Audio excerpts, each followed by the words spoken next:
So today we're going to be looking at how Jyotish divides up different portions of the day and how we can use this both in looking at horoscopes as well as some practical things we can do with it in planning our life when we go to the next lesson on Muhurta. Our focus here is going to be on what's called the Panchang, which is the 5 main dispositions that have a primary influence at any specific point in time. And this is related to the 5 elements, which are so core and central to all these Vedic disciplines. And doesn't get emphasized quite often in Jyotish. People often get, hung up on planets and houses and things like that, but it's really these 5 elements that are at the core of most of these sciences. And why I'm making this video, because it's just a really important part, even in astrology, when you're looking at a chart. And the Panchang is, it's pretty common in most anybody who's a real practicing yogi or like a traditional so-called Hindu in the modern day. They know the Panchang. It's really an essential tool which helps people align their practices, festivals, different pujas and worships. You need the Panchang to line this up in the different times to which to perform different activities. However, many people often only associate the Panchang with the Hindu calendar, but this is only really one aspect of its use, and it has much deeper significance when looked at in its full context, which can be used for looking at birth charts in addition to setting dates and times and muhurtas and things of this nature. So just to get the basic idea of the Panchang, there's 5 parts of the Panchang, and this consists of the Vara, the Nakshatra, the Tithi, the Yoga, and the Karana, as we see in this list. And now these 5 portions are linked up, as I mentioned, to the 5 manifested elements. And each one of these has a specific role to play at any moment in time.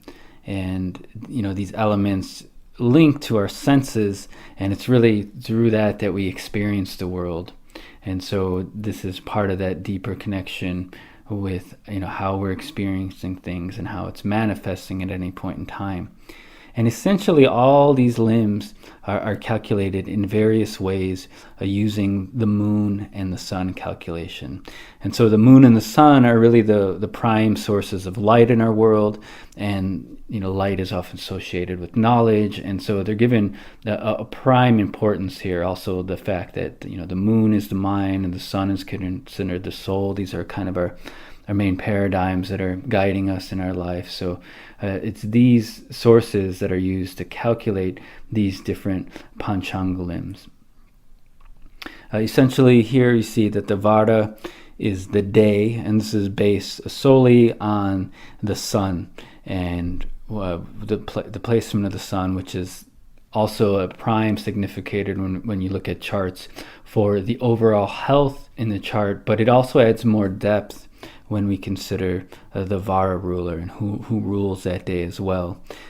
And then there's the Nakshatra, which is based solely on the lunar placement, and this is how the mind and the prana gets directed in our life, which gives another fundamental source of knowledge and information about an individual. And then there's also the Tithi, which is linked to the water element, and this has to do with the separation of the angle of the sun and moon. And then there's the Yoga, which has to do with the coming together of the sun and moon and adding of the longitudes of the sun and moon, which has to do with that Akash element ruled by Jupiter, which is once again that bringing together of everything, that Akash, that space element that links everything together. While the Karana is half of a Tithi, and so it's a subdivision of that, and it's associated with the earth element as well as the work that we do in this world.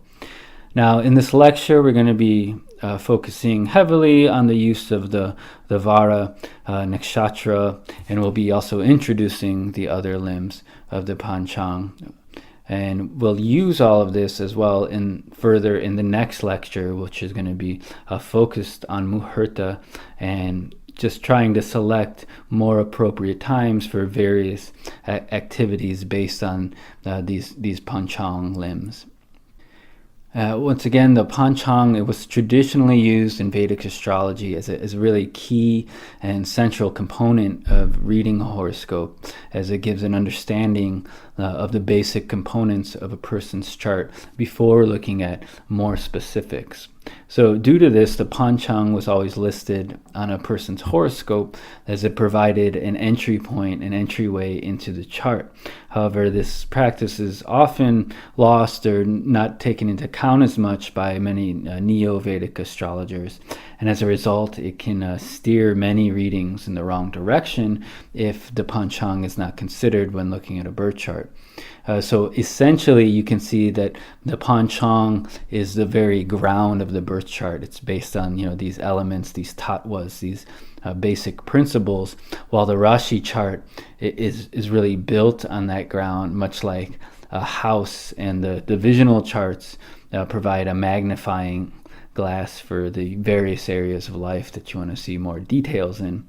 And so you see this kind of some of this loss of approach as well in a lot of Ayurveda, where it's really the gunas or the qualities or even the elements as well, which inform how the doshas are made up and everything else in this science, which often gets glossed over for those things manifesting as a dosha. The tattvas also have a function in how they color time, and thereby they're influencing many of these levels of existence. They should not be overlooked. Now, by looking at the significations of each limb of the Panchang, we see that its use in the horoscope, we see it covers some of the most fundamental concerns we have when considering a chart, and really speaks to this prime importance. Once again, the Vara or the Vedic days linked to Agni and our vitality. The nakshatras linked to the Vayu and our mind and prana, which are really two sides of the same coin when we're understanding from yoga. So there's an intimate connection there. And then there's the Titi, which is linked once again to Jala and our personal or intimate relationships, as that water element has a strong bearing on that emotional nature, that personal emotional nature, and ruled over by Venus as a prime planet there. And then there's the Karna, which is linked to Prithvi or Mercury, which is one of the prime significators, karakas, for our work life and how we create our karma and go about our actions in the world. And once again, the yoga being tied to Jupiter and the Kash, and showing how we relate to larger groups around us, as well as that general sense of security, well-being, and happiness that that may bring us.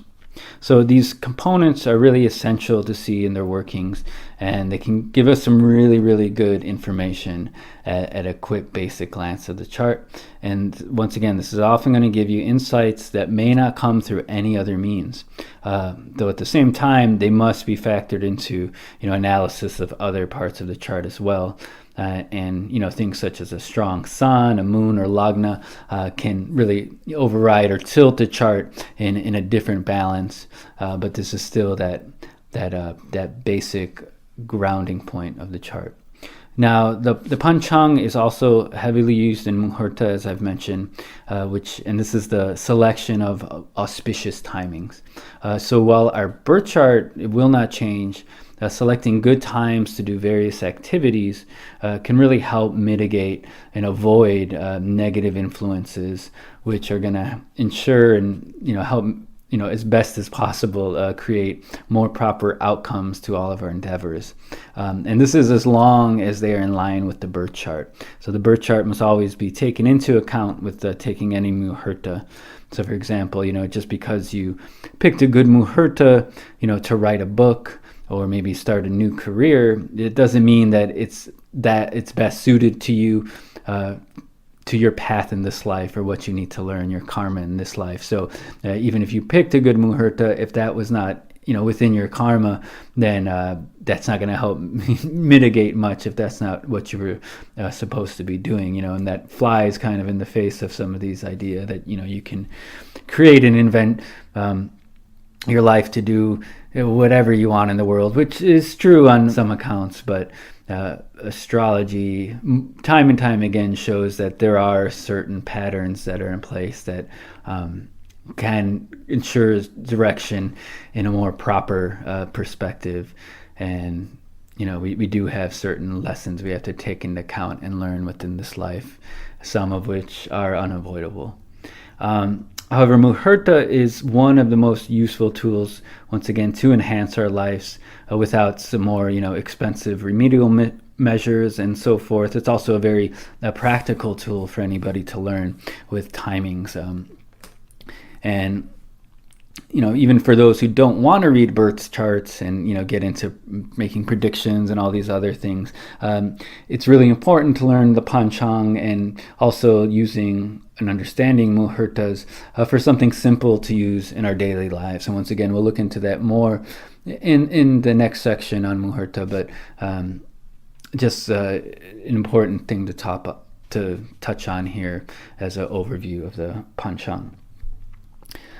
So the first limb we're going to look at in the Panchang is the Vara, and this has to do with the solar day, as it is of prime significance, and as well it's something we're all familiar with, so it's an easy starting point to look at the Panchang.